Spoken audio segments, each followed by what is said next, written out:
Europe needs to cool down in more ways than one.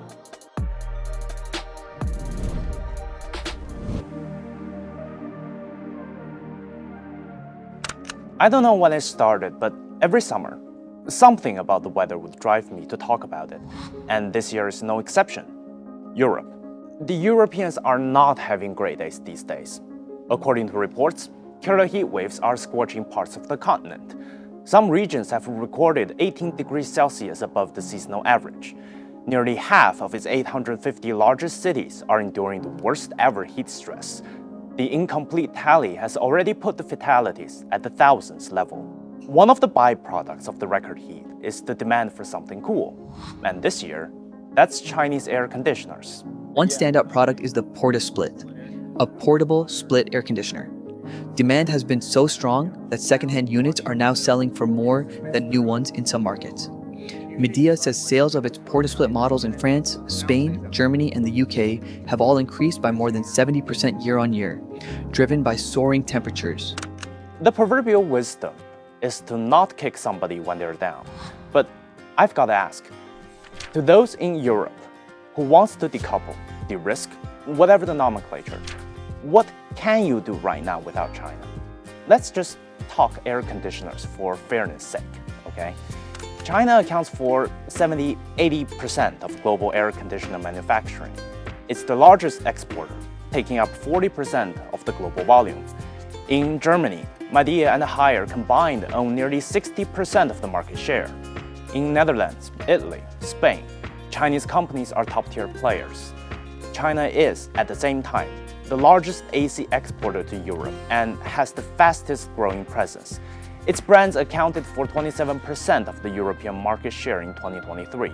By 2025, that jumped to 41%.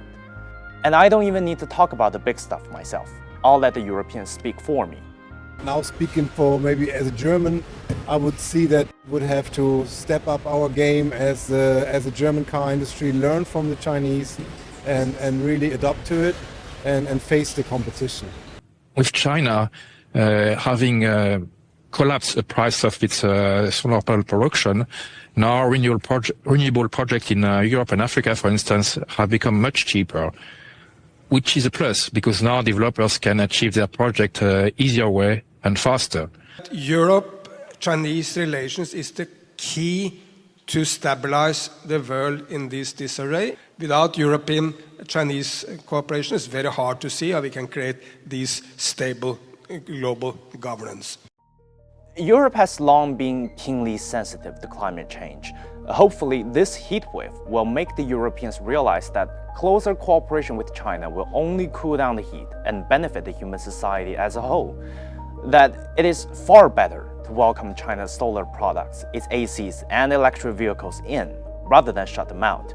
And that China today is one of Europe's most reliable partners in business, in tech, and in politics. This is the reality. Politicians can always talk a good game that China is a threat or Europe needs its own plans, but they can't deny the fact that China is indispensable for the lifestyle that the Europeans want to keep. And if Europe can get through a summer without thousands dying of heat waves and has to depend on others for air conditioners, they really shouldn't be talking about decoupling or de-risking, because this is not just being double standard. It's blatant deception. China is not the risk that needs to be gotten rid of. Those politicians are. So my advice, if you ever meet one of those officials, tell them to buy an air conditioner and get some cold wind in their face. Their heads are about as hot as the heat waves are now.